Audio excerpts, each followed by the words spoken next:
नमस्कार, बहुत स्वागत है आपका अतुल्य कुंभ में। मैं हूं आपके साथ राहुल सौमित्र और आज IBC24 जहां से लाइव बुलेटिन कर रहा है वो अखाड़ा परिक्षेत्र है। महाकुंभ की शान है 13 अखाड़े हमारे, और आज तो नगर प्रवेश भी हो रहा है। लगातार अखाड़े प्रवेश भी कर रहे हैं। अभी मैं ठीक श्री शंभू पंच अग्नि अखाड़े के गेट के बाहर मौजूद हूं। अब से थोड़ी देर में ही यहां पर नगर प्रवेश की प्रक्रिया शुरू की जाएगी। यहां पर ये प्रवेश करेंगे। तो सबसे पहली आज की हमारी जो स्टोरी है उस पर आते हैं। ये तो आज की खबर हो गई। पहली जो हमारी स्टोरी है, अक्सर आपने फिल्मों में देखा होगा, ये लोग कहते हैं कि कुंभ के बिछड़े भाई हो क्या, कुंभ में बिछड़ गए क्या। लेकिन इस बार, हालांकि हर बार से ये व्यवस्था रहती है, लेकिन चूंकि इस बार AI टेक्नोलॉजी का इस्तेमाल किया जाएगा, अब कुंभ में भले 45 करोड़ लोग आएंगे, कोई बिछड़ेगा नहीं। AI कैमरे के जरिए उन्हें ट्रेस कर लिया जाएगा और उनके परिजनों से मिला दिया जाएगा। ये होता है टेक्नोलॉजी का फायदा। हमारे संवाददाता अविनाश पाठक ने एक रिपोर्ट तैयार की है, उस रिपोर्ट को देखिए, उसके बाद अविनाश से डिटेल में बात करेंगे।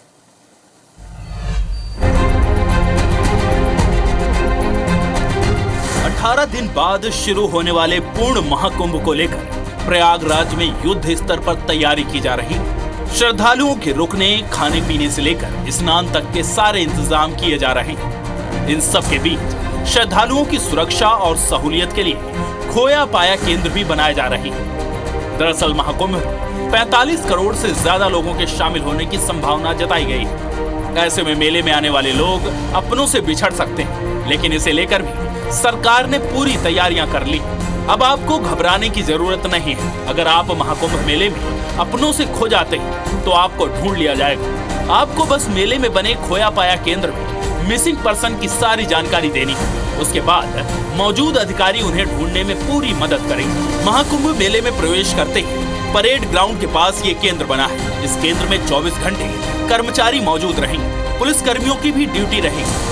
मिसिंग पर्सन की जानकारी लाउड स्पीकरों के जरिए पूरे मेला परिसर में अनाउंसमेंट कर दी जाएगी। अगर कोई व्यक्ति परिजनों से अलग होकर खोया पाया केंद्र पहुंचता है तो परिजनों के आते तक उसके रहने, खाने, सोने के इंतजाम भी यहाँ किए गए हैं। इतना ही नहीं, मिसिंग पर्सन के डिजिटल रजिस्ट्रेशन की सुविधा भी है। अगर खोया हुआ व्यक्ति गूंगा या बहरा है तो डिजिटल रजिस्ट्रेशन के बाद AI तकनीक से फेस रिकॉग्निशन या थंब इम्प्रेशन के जरिए मिसिंग व्यक्ति को भीड़ में भी आसानी से ढूंढा जा सकेगा। जिस जगह पे मौजूद हूँ वो है खोया पाया केंद्र। आपने एक कहावत सुनी होगी कि कुंभ के मेले में दो भाई बिछड़ गए हैं, लेकिन अब ये जो बिछड़ने की बात है वो काफ़ी पुरानी हो गई है, क्योंकि जिस तरह से उत्तर प्रदेश शासन ने इस बार व्यवस्थाएं की है तो उससे आप अंदाज़ा लगा सकते हैं कि आपको काफ़ी हाईटेक तरीके से यहाँ पे अपनों को खोजने में मदद मिलेगी। आप ये टैगलाइन देखिए पहले, जो उत्तर प्रदेश शासन ने यहाँ पे लगाया है कि बिछड़ों को अपनों से मिलाए, परिवार की खुशियाँ लौटाए। यानी कि अगर आप कुंभ में आ रहे हैं, कुंभ मेले में आ रहे हैं और आपको किसी भी तरह की परेशानी होती है तो इस खोया पाया केंद्र में बस आकर आपको अपना रजिस्ट्रेशन कराना है। आपको जानकारी देनी है कि आपने किसे मिस किया है, और उसके बाद पूरा प्रशासन आपके लिए तमाम तरह की सुविधाएं देगा, आपके अपनों को ढूंढेगा और अपनों से मिलाएगा। सर, मैं चाहूँगा कि एक बार मुझे कुछ तस्वीरें आप दिखाएं कि क्या कुछ व्यवस्थाएं आपने की है। जैसे आप बाहर देख रहे थे, ये हमारा रजिस्ट्रेशन सेंटर है। ये देखिए, आपको यहाँ पर 11 डेस्क मिली होंगी, जिसमें से 1 से लेकर 9 तक जो हैं वो हमारे रजिस्ट्रेशन काउंटर्स हैं। या कोई व्यक्ति बताएगा कि मेरे परिवार से कोई खो गया तो उसके बारे में यहाँ बताया जाएगा। क्या क्या जानकारी हम उनसे लेंगे सर? तस्वीरों से लेके मोबाइल नंबर से? हाँ, मोबाइल नंबर और क्या कहते हैं वो अपने बारे में बताएगा, उसका हुलिया बताएंगे, हम उसका फोटोग्राफ भी लेंगे। और एक और ख़ास बात है कि हम इसमें AI टेक्नोलॉजी का प्रयोग करेंगे, और साथ ही जैसे कोई व्यक्ति बोल नहीं पाता या उसको कुछ नहीं आता है तो हम उसका फिंगरप्रिंट के माध्यम से भी, उसका आधार अगर नंबर होगा, उसका आधार नंबर जनरेट हो जाता है और उस आधार नंबर के माध्यम से हम उसका एड्रेस भी ट्रैक कर सकेंगे। कुछ व्यवस्थाएं मुझे दिखाइए, क्योंकि लगातार अलग अलग से रूम्स आप लोगों ने यहाँ पे बनवाए हैं, और मैं देख रहा था कि अगर बच्चे आते हैं इस जगह पे तो बच्चों को, क्योंकि अगर वो अपनों से बिछड़ गया है तो उसको काफ़ी देर तक संभालना एक बड़ी चुनौती होगी। या पहला कक्ष देख रहे हो, ये मीटिंग कक्ष है। मीटिंग कक्ष में जैसे सुबह जो हमारे एम्प्लॉइज़ होते हैं उनको डायरेक्शन प्रोवाइड करना, वो यहाँ पर हम लोग देंगे और उनके साथ वार्तालाप करेंगे। इसके अलावा कुछ सर यहाँ पे देख रहे हैं, कुछ कर्मचारियों के कक्ष नज़र आ रहे हैं, कुछ जो है महिलाओं के कक्ष यहाँ पे नज़र आ रहे हैं, बच्चों के कक्ष नजर आ रहे हैं, सोने वोने की व्यवस्था भी कुछ की है, ये बात बताई जा रही है। आप देखे होंगे कर्मचारी कक्ष है यहाँ पर, उस कर्मचारी कक्ष में जो हमारे अन्य कार्मिक लोग हैं वो बैठे होंगे, तैयारी कर रहे होंगे और रिलैक्स मोड में भी बैठ सकते हैं वहाँ। जो आगे की तरफ बैठे तो ड्यूटी शिफ्टिंग चेंज होती रहती है। जिधर से अभी हम और आप गुजर रहे हैं, एक सर्वर रूम बना हुआ है और एक MIS रूम बना हुआ है। MIS रूम का मतलब होता है कि जहाँ हम इनका डाटा कलेक्ट करके रखते हैं, जो प्रोसेसिंग होकर आगे से कलेक्ट किया हुआ डाटा आएगा वो हम यहाँ पर प्रोसेस करेंगे, उसको छाटेंगे और उसको विभिन्न केंद्रों पर भेजा जाएगा। जैसे कि यहाँ हमारे 10 केंद्र बने हुए हैं इस प्रकार के, तो इस सेंटर पे अगर कोई व्यक्ति आता है तो उसका मल्टीपल रूप में 10 सेंटर्स पे वो डिस्प्ले होगा, दिखाई देगा। सर लगभग कितने कर्मचारी इस पूरे सिस्टम में लगे होंगे सर, अगर खोया पाया केंद्रों की बात करें सर? जैसे 24/7 ड्यूटीज लगी हुई हैं। जैसे आगे आपने डेस्क देखा है, 9 डेस्क एक साथ कार्यरत हैं उनकी कर्मचारियों की, तो 9 × 27, 27 दूनी 54, तो एक दिन में 54 लोग ऐसे काम कर रहे होंगे। अब ये सबसे बड़ी बात आप देखिए कि किस तरह से यहाँ पे व्यवस्थाएं की गई। ये इतने बेड्स जो हैं वो उन मेहमानों के लिए लगे हुए हैं जो किसी न किसी तरह से परेशानी का सामना करना पड़ रहा है, तो वो यहाँ पे आएंगे और उन्हें पूरी तरह से यहाँ पे आराम की स्थिति में रखा जाएगा। तमाम तरह की व्यवस्थाएं की जा रही, उनके खाने पीने की व्यवस्था की जा रही, मेडिकल ट्रीटमेंट की व्यवस्था भी यहाँ तक की जाएगी ताकि कोई दिक्कतें ना हो। और उसके बाद पूरी की पूरी जो टीम है वो उनके परिजनों को ट्रेस करने में लगेगी और लगातार इस तरह की जो तैयारियाँ हैं। सर ये कब से चालू होगा, कब तक चलेगा? ये जनवरी से चलना स्टार्ट हो जाएगा और ये जब तक कुंभ खत्म नहीं हो तब तक ये चलता रहेगा। तो प्रयागराज महाकुंभ में आइए और इस महाकुंभ का आनंद लीजिए। कैमरामैन अजय गुर्जर के साथ अविनाश पाठक, IBC24 प्रयागराज। तो देखा आपने अविनाश पाठक की ये रिपोर्ट जिसमें उन्होंने बताया कि किस तरह अगर मान लीजिए ईश्वर करे ऐसा ना हो कि आप महाकुंभ के इस आयोजन में आए, कोई अपना बिछड़ गया तो उसे ट्रेस कर लिया जाएगा। ये अच्छी बात है। अविनाश पाठक इस वक्त हमारे साथ लाइव जुड़े हुए हैं और आज हम अखाड़ा परिक्षेत्र से ही लाइव ये बुलेटिन कर रहे हैं। रोजाना हम किला घाट से करते थे लेकिन आज अखाड़ा परिक्षेत्र में है। तो अविनाश पाठक, मैं आपसे जानना चाहूंगा कि क्या इंतजाम किया गया है खोया पाया विभाग में?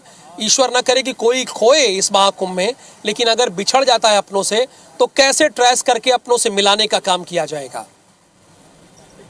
देखिए राहुल, सबसे बड़ी बात ये बता दूं कि महाकुंभ को लेकर बार-बार विस्तार से बात करेंगे अविनाश। जी देखिए, मैं बार-बार यही कह रहा हूँ कि जो महाकुंभ को डिजिटल महाकुंभ कहा जा रहा है, क्योंकि इस बार महाकुंभ को लेकर बृहद और बहुत ही बृहद तरीके से इंतजाम किए गए हैं। हर एक चीज का खास इंतजाम किया गया है ताकि आने वाले श्रद्धालुओं को किसी तरह की कोई दिक्कतों का सामना न करना पड़े। और सबसे बड़ी समस्या, क्योंकि 45 करोड़ से अधिक लोग इस मेले में आने वाले हैं, उसको देखते हुए खास तौर पर उनकी सुरक्षा के इंतजाम किए जा रहे हैं कि अगर कोई व्यक्ति गुम हो जाए तो कैसे वो अपनों तक पहुंचे। इसको लेकर एक खोया पाया विभाग यहाँ पे बनाया गया है जो कि पूरी तरह से डिजिटल टेक्निक पर काम करने वाला है।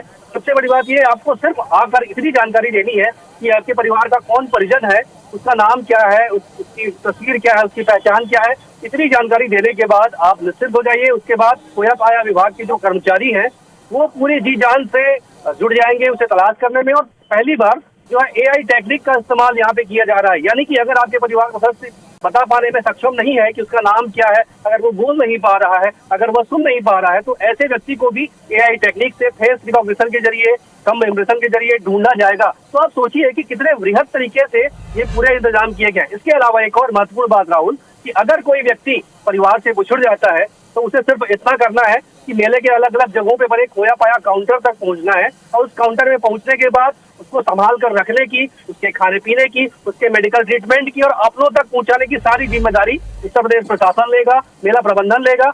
उनकी न सिर्फ पूरी जानकारी जुटाई जाएगी बल्कि अपनों को मिलाया भी जाएगा। ये बहुत ही महत्वपूर्ण जिम्मेदारी है, बहुत पुख्ता इंतजाम है। जिस तरह से अविनाश पाठक ने ये बहुत ही बिल्कुल अविनाश, ये बहुत ही महत्वपूर्ण जिम्मेदारी है। चूंकि इतने बड़े मेले में जहां 45 करोड़ लोगों का आना हो, वहां अगर कोई बिछड़ जाए तो अपने तक पहुंचाना, ये अपने आप में बहुत बड़ा टास्क है।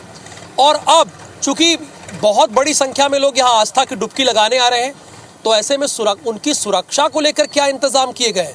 करोड़ों की संख्या में आए होंगे और प्रयागराज परिक्षेत्र, ये जो महाकुंभ नगर है, यहाँ पर इतनी बड़ी संख्या में एक साथ आने वाले विश्व के सबसे ज्यादा लोग होंगे। यहाँ पे सबसे ज्यादा लोग यहाँ पर इकट्ठा होंगे, तो क्या उनकी व्यवस्था की जाएगी? हमारे संवाददाता संदीप कुमार तिवारी ने एक रिपोर्ट तैयार की है, उस रिपोर्ट को दिखाते हैं आपको।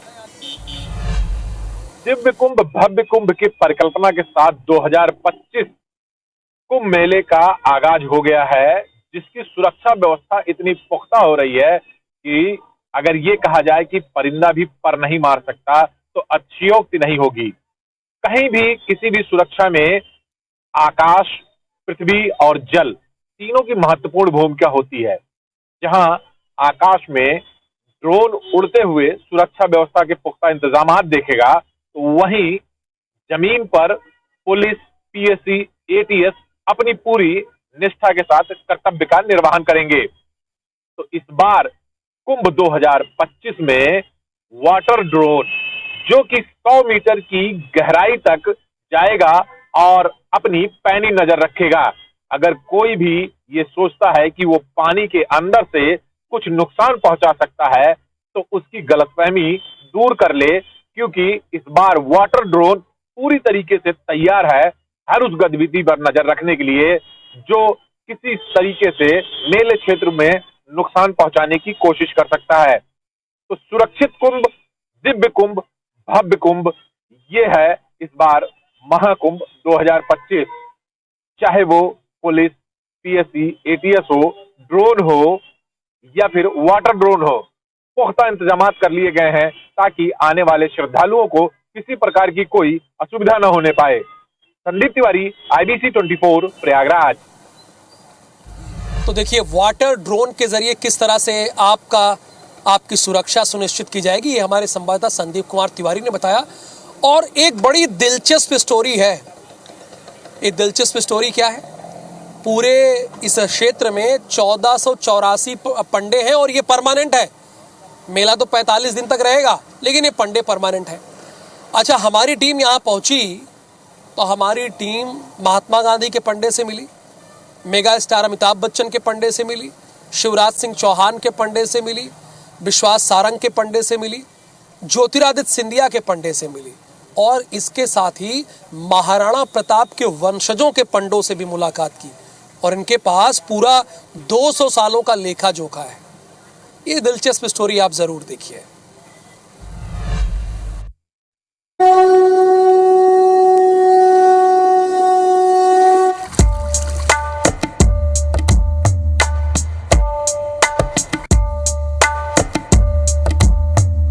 देखिए प्रयागराज के महाकुंभ में आयोजन तो बहुत बड़ा होने जा रहा है, जहां पे 40 करोड़ से ज्यादा लोग आएंगे।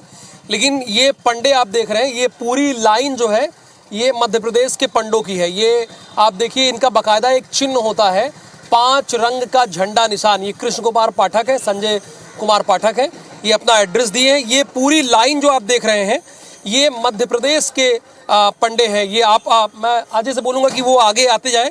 ये देखिए आगे बढ़ेंगे तो आप ये दूसरे भैरव प्रसाद हो जाएंगे, इसके आगे बढ़ेंगे तो दूसरे पंडे हो जाएंगे। ये पूरे मध्य प्रदेश के पंडे हैं। और ओवरऑल यहाँ पर अगर पंडों की संख्या है तो 1484 पंडे हैं। इनके पास 7 पुस्तों का पूरा लेखा जोखा होता है, इनके पास कागज रखा होता है 7 पुस्तों का, और पिंडदान, श्राद्ध वगैरह सब ये लोग कराते हैं जो बाहर से जिले से आते हैं। तो आपके पास किसकी एंट्री है अगर बड़ी हस्तियों की? जैसे बड़ी हस्तियों में अभी विश्वास सारंग जी का आए थे तो उनका, मंत्री जी, जी हाँ, इनका अपना वो है, सुदेश राय जी हैं, आपके रमेश सक्सेना जी हैं, लक्ष्मीनारायण शर्मा जी हैं, ऐसे अनेकों विधायक सांसद आते रहे और समयानुसार जाते रहते हैं। हमारे लोगों के पास जो आएंगे परिवार से आते हैं, एंट्री कराते हैं, उनकी एंट्री रहती है। शिवराज सिंह चौहान जी का गाँव पूछ रहे हैं तो ये नसरुल्लागंज शासन, नसरुल्ला अब्दुल्लागंज, शिवराज जी का जैत गाँव है। ये आपका बुधनी तहसील पड़ता है, उस क्षेत्र के ये हैं। वैसे हर क्षेत्र के लोग यहाँ आते हैं, जिनको जो जानकारी रहती है उसके अनुसार अपने तक पहुँच पाते। ये बैठे हैं, ये पूरा डिटेल बता दिए सारे लोगों का, कौन कौन, शिवराज सिंह चौहान का, विश्वास सारंग का, सबका डिटेल इनके पास है। कोई मुख्यमंत्री आपका यजमान रहा है? हाँ, हम पहले थे हमारे शिवराज सिंह चौहान जी, ये कृषि प्रदेश जो कृषि मंत्री है। हाँ, इस समय केंद्र में कृषि मंत्री है। तो उनका परिवार यहाँ पे आता है? हाँ, हमारे पास में आते हैं मैं उनके आपसे परिवार। शिवराज सिंह आप प्रयागराज में हैं, शिवराज सिंह का गांव कौन सा है? शिवराज सिंह ये सीहोर जिले में जैत गांव है। बात तो सही है, तहसील बुधनी। हाँ, तो उनका परिवार यहाँ पे अभी भी आता है? हाँ, हमारे पास में वो कभी भी स्नान पूजन करने आते हैं तो वो हमारे पास में ही आते हैं। तो शिवराज माता जी को लेकर, माता जी का फूल लेकर आए थे उनके भाई लोग। अच्छा, भाई लोग आए। तो शिवराज सिंह चौहान के पंडा आप ही हैं, पीतल वाला घोड़ा, पीतल का घोड़ा।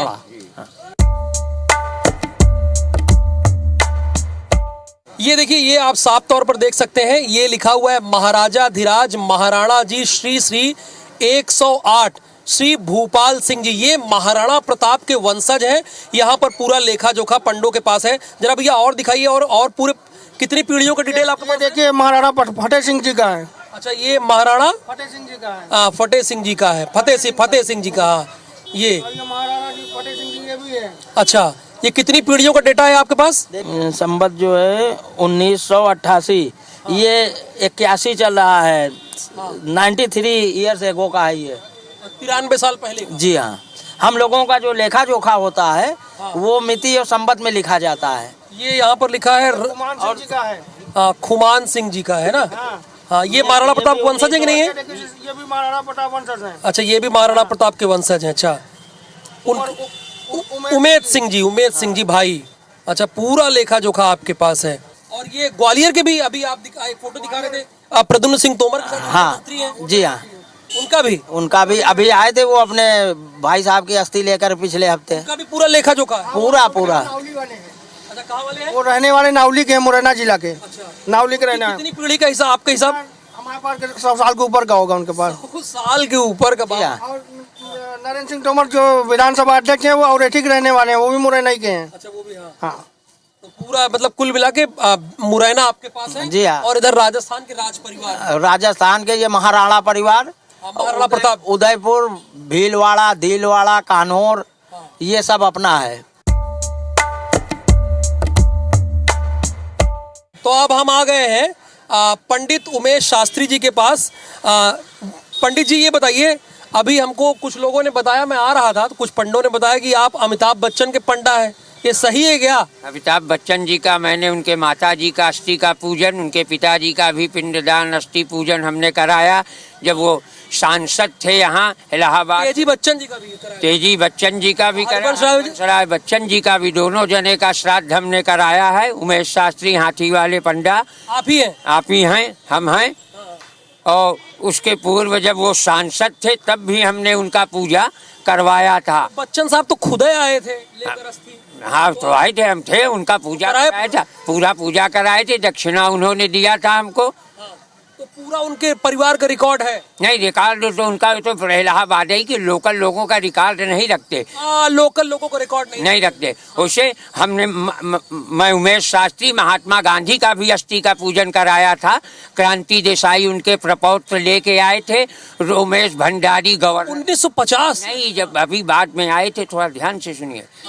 उनका थोड़ा अस्थि रखा हुआ था लंदन में, तो उनके प्रपौत्र जो है कांति देसाई लेके आए थे। उस समय उत्तर प्रदेश के गवर्नर रोमेश भंडारी आए थे, याद है। हाँ, और केंद्र भारत सरकार की ओर से जनेश्वर मिश्र जल संसाधन मंत्री थे और चतुरानंद मिश्र कृषि मंत्री थे। वो दोनों जने भी भारत सरकार के प्रतिनिधि के रूप में आए थे। मैं उनका महात्मा गांधी वाला मोरारजी देसाई का भी पूजन मैंने करा। महात्मा गांधी की अस्थि यहाँ पर कब आई थी लंदन से? लंदन से अभी सन तो हमको याद नहीं, हम थोड़ा हो रहे हैं। तकरीबन ये 2000 के पहले की बात है। हाँ, 99-98 की बात है। रोमेश भंडारी गवर्नर थे। हाँ, वो तो उसी समय थे, याद हाँ, है। उस समय मुरारजी देसाई भी अस्थि लेके, मुरारजी देसाई का अस्थि आया, उनका भी पूजा हमने कराया है। चरण सिंह जी का अस्थि आया था, वीर बहादुर सिंह चीफ मिनिस्टर थे, वो आए थे। अजीत सिंह साथ में आए थे, उनका भी पूजा हमने कराया है। तो आपने महात्मा गांधी का अस्थि विसर्जन कराया है, लंदन में थी, उसके बाद आई थी। और प्रतिनिधि के तौर पर उस वक्त मंत्री थे जनेश्वर मिश्रा। और अमिताभ बच्चन के पिताजी यानी हरिवंश राय बच्चन का भी अस्थि पूजन कराया था। और उनकी माताजी तेजी बच्चन का भी उस वक्त स्वयं अमिताभ बच्चन आए थे। अमिताभ बच्चन स्वयं आए थे, उनके साथ थे अमर सिंह भी आए थे। और पिताजी के अस्थि जब लेके आए थे तो डैनी भी आए थे साथ में। डैनी वो कलाकार भी उनके साथ में आए थे उस समय। आप बता रहे मुलायम सिंह यादव का भी अस्थि? हाँ, मुलायम सिंह यादव का भी हमने। अखिलेश यादव आए होंगे? अखिलेश नहीं, वो धर्मेंद्र आए थे। धर्मेंद्र यादव सांसद हैं। हाँ, वो आए थे, आजमगढ़ के पहले बताए हुए थे। हाँ, वो भी आए थे, उनका भी पूजन कराए हैं। मेन पंडा आप हैं क्या यहाँ के? हम हाथी वाले महात्मा गांधी के पंडा, उनका लेख है हमारे पास। लेख है उनका, लेख है हमारे घर के ऊपर में रखा है। रिकॉर्ड है आपके? हाँ, रिकॉर्ड है। और पूजा भी जो कराया वो मीडिया में भी है, सब सामने है। अब आप झूठ थोड़ी बोलेंगे, आप बड़े पंडा हैं। महात्मा गांधी से लेके अमिताभ बच्चन से लेके मुलायम सिंह यादव, पूरा लेखा जोखा आप ही के पास है। दो कितने प्रधानमंत्री हो गए? चौधरी चरण सिंह और दूसरे हो गए देसाई। देसाई, दो प्रधानमंत्री हो गए और महात्मा गांधी राष्ट्रपिता हो गए और एक मेगा स्टार अमिताभ बच्चन हो गए। प्रयागराज का महाकुंभ इसीलिए है कि देव दनुज माघ मकर गति रवि जब होई, तीरथ पति ही आव सब सोई। देव दनुज किन्नर नर श्रेणी, सादर मज्जहि सकल त्रिवेणी। प्रयागराज महाराज, ये हम प्रयागराज के तीर्थ पुरोहित उमेश शास्त्री किसी को निमंत्रण नहीं भेजते, बिना निमंत्रण के सभी अपने आप यहाँ आते हैं और उनका दैहिक दैविक भौतिक सभी ताप का निवारण यहाँ होता है। दैविक भौतिक सभी तापों का निवारण यहाँ होता है। सभी ताप का निवारण होता है।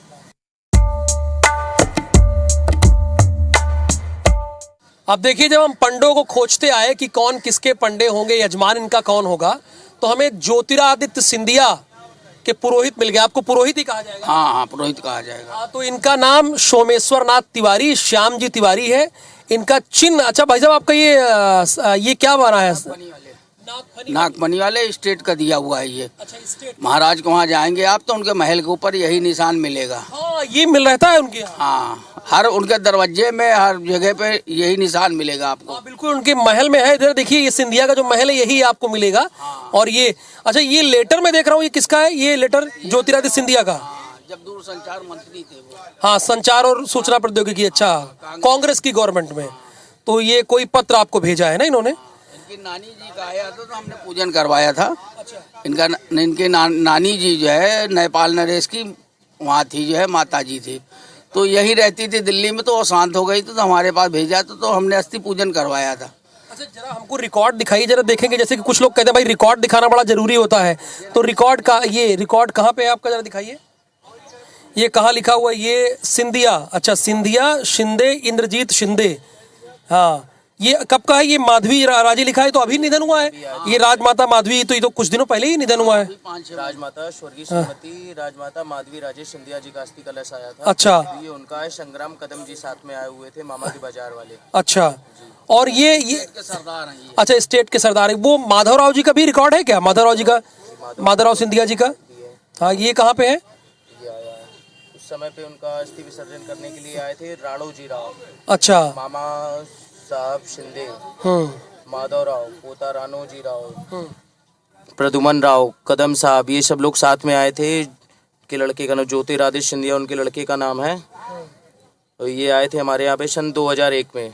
ये माधवराव जी का निधन हुआ था। हाँ, प्लेन क्रैश हुआ था, उसमें उनका निधन हुआ था। उस समय पे यहाँ पे अस्थि विसर्जन करने के लिए आए थे। तो ये सिंधिया परिवार का रिकॉर्ड आपका कितने सालों तक का है? 200 साल, 100 साल या 150 साल? अब ये महाजीराव सिंधिया के समय से है, जब स्टेट बनी थी। हाँ, महाजीराव सिंधिया जो है पहले वहाँ के वो थे महाराज, उस समय से है। ग्वालियर के पहले राजा मतलब महाजीराव सिंधिया थे, उस समय से ये।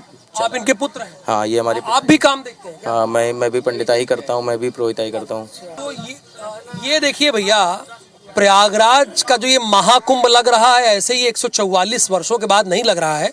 हालांकि हर 12 वर्ष में आता है, लेकिन इस बार 144 वर्ष के बाद आ रहा है, ऐसी तिथि है। तो ये कहा जा महामिलन होता है। आप देखिए, सारे मिल गए। मध्य प्रदेश के पूरे रिकॉर्ड मिल गए, बड़े बड़े लोगों के यहाँ पर पंडा मिल गए, इनके यजमान जो है उनके बारे में लेखा जोखा बताया। तो IBC24 के साथ जुड़े अगर आप रहेंगे तो ऐसी महाकुंभ से जुड़ी हुई तमाम रोचक कहानियां हम आपको बताएंगे। बने रहिए हमारे साथ। कैमरामैन अजय गुर्जर के साथ राहुल सौमित्र। तो हम इस वक्त पंच अग्नि अखाड़ा के परिवेश में है, क्षेत्र में है, और जो नगर देवता में थे आज यहाँ पर आने वाले हैं, जिनकी पेशवाई होने वाली है, और ये उनके सचिव बैठे हैं, साधु संत यहाँ पर प्रतीक्षा कर रहे हैं। तो ऐसे ही तमाम अपडेट के लिए, महाकुंभ से जुड़ी हर अपडेट के लिए IBC24 के साथ जुड़े रहिए, चूंकि अब 18 दिन ही हैं बचे हैं जब मेले की शुरुआत हो जाएगी, और हमारी 75 दिन की मेगा कवरेज लगातार जारी है। आप बने रहिए IBC24 के साथ। मुझे दीजिए अनुमति, नमस्कार।